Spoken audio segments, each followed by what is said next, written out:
When I was young, we were not members. I grew up on a farm. I played baseball, I played football, I played basketball, I did all that. But a buddy of mine, Craig Willis, invited him and Kim Baker and invited me and Alex Allen out here.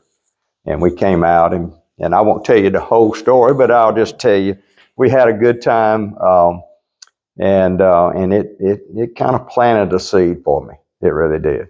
Really and truly, my affiliation came in with the Darlington Country Club as soon as Nancy and I were married. We were married out here, or reception was here, and went on a honeymoon. Come back, and Archie laid a application on my desk. He says, "Need to go join this tomorrow," and that was pretty much the gist of the con. He didn't ask me would I or whatever. You just need to go join this tomorrow. And he says, go on and buy the stock while you're doing it. It won't be worth nothing in 10 years, but go ahead and buy it. And it wasn't worth nothing in 10 years, but it supported the club, and that's what we did. That was in 1986. Nancy and I would have never done what we have done, without the importance of this club being here. It wasn't something that we did for an investment for us. It's not that. We didn't do that. I hope we come out on it all right. I mean, I hope we do, but I don't care about that part of it. Darlington will never get to where it needs to go without this place. And now I know a lot of people sit there and say, no, you're wrong, and all this kind of, and I'm possibly wrong. But we need the type of families, this place, this county, this city, the whole shooting match, this club is a draw for some of the finest people in the world. We've got some of the finest members out here. We do. We need more of them, but it is a draw for just great people, and that's what we want. Right? We want it to be a place where people can come, raise their family, have their kids, drop the kids off at 9 in the morning, come back and pick them up at 8 o'clock, but do come back and pick them up, And, I talked with Phil Bland one time, and he said, the Darlington Country Club is more of a daycare center than it is a country club. He said, and that's what makes it so unique. He said, how many kids have just tremendous memories? I have some, good times, I had some good memories, going back to the old swimming hole when we had to basically crawl to it because it grew up so bad, But anyway, that's what the club is. It's the future of Darlington. It'll either survive with Darlington or it'll fail with Darlington, one of the two.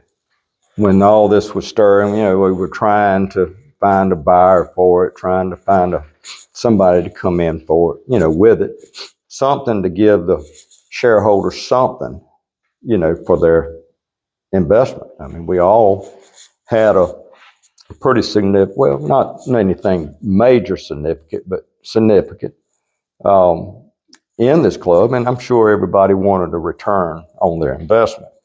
There was just nobody that even considered, anything that we put on the market. And finally, Todd talked to me, and I basically told him hell no to start off with. I'm just going to, y'all excuse my French, but and after I got to thinking about it, and I said, look, and he mentioned no money at all, about it. Financially, none of that was discussed to start with, and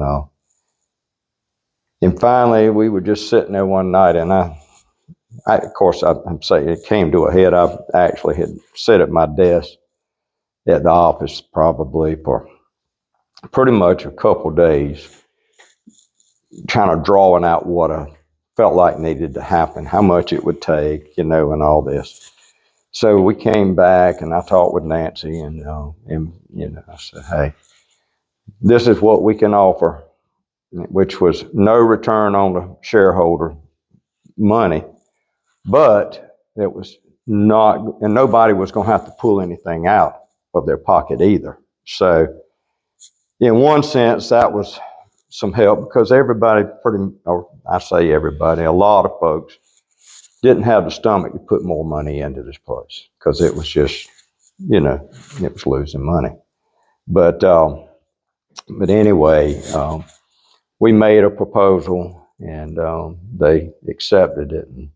And I joke about it. Jay James put in how he is, these lawyers and stuff, they put all this little wording into a contract, and there was a thing on it. It said that I would have to invest $200,000 by the year 2020 or something like that. I can't recall. And I told Jay, I said that was the biggest waste of ink anybody ever had, because I think before we even closed the thing we'd done spent way more than that just trying to get the thing back presentable. But anyway, that was that. So, I think this shirt under here is Darlington Country Club. This is Darlington Country Club. I had a hat on that was Darlington Country Club, and y'all made me take it off for this interview. But, I'm extremely proud. And everybody says it's something that we did, but we couldn't do it without members. We couldn't do it without people that like yourself. And, we just have for a small town, we've actually got a pretty good base of membership. We're trying to grow that now, and we need to grow that for this club to move forward.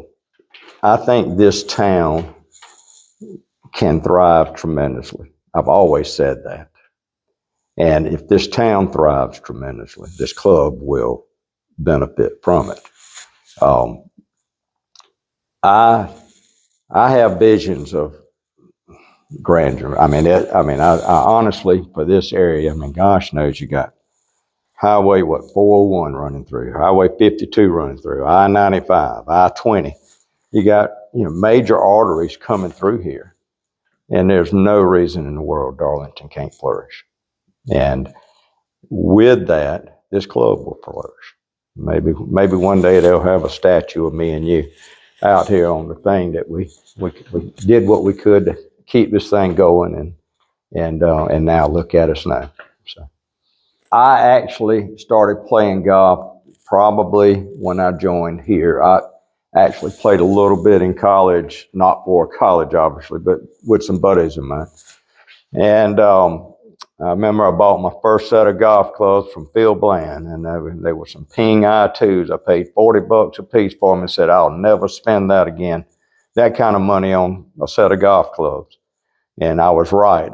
Now they'll cost you about, 6 times that, to buy a set of golf clubs. But that's kind of where I was introduced, But honestly, I worked so at the time that probably in the last, I'd say, 6 years or so, probably since we bought this club, has, the golf game, I've actually started just learning how to play, really learning how to play. I go out there and muscle it around every now and then, and everything would click, but most of the time it wouldn't.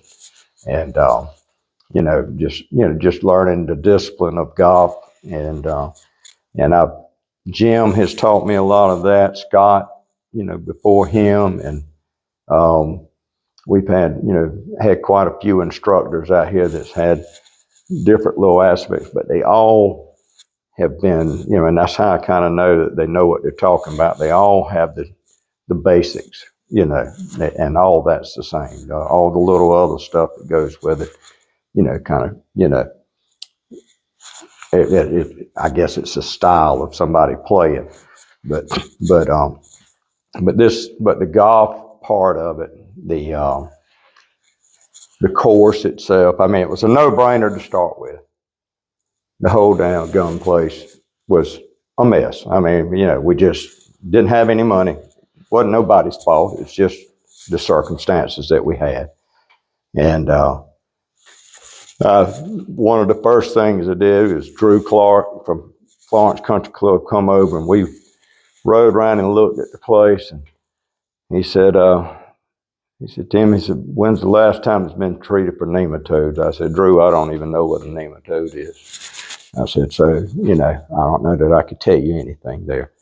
But so anyway, long story short, the next day we were treating it for nematodes, all the greens.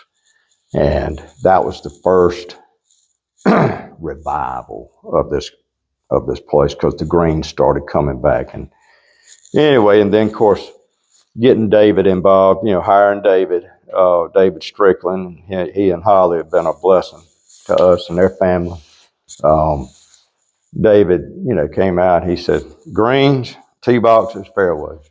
He said, that's what we're working on. Greens in that order. And he went to work. I never will forget his first day. He was driving a sander, or what do you call it, the top dresser. And he took off. I mean, and had them all, doing whatever they were supposed to be doing ahead of him, and all that. And he hasn't slowed down since it began. And David's been a tremendous addition out here, and I think he's as proud of it as I am, honestly.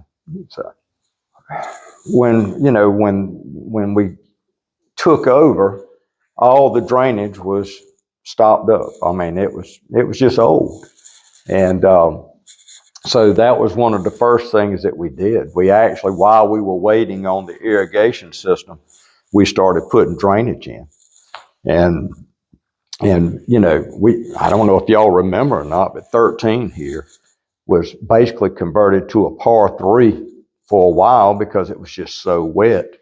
And Bill and I went down and dug down and found a shelf and all that was part of the problem. But we dug down in a couple places, put a little sump pump in, and dried the whole side over here up just by doing that. So then we ran it onto the ditch, and then ever since then we've come in and put the pipe in, and a big French drain down the side that keeps everything flowing. And so the biggest challenge we had to start with was just getting the water out of here. We had over on the other side of 13, we had a artesian well, so to speak. Water flows there. If you go down and look at the side of the creek at the bridge, water flows 365 days a year right there. That water was going nowhere. It was like a swamp down there. So had to get that kind of moving and doing that type of stuff. But just basically wanted to keep everything as natural as we could. But put the irrigation in, put the drainage in so that water could do what it's designed to do, and that's go downhill to the creek.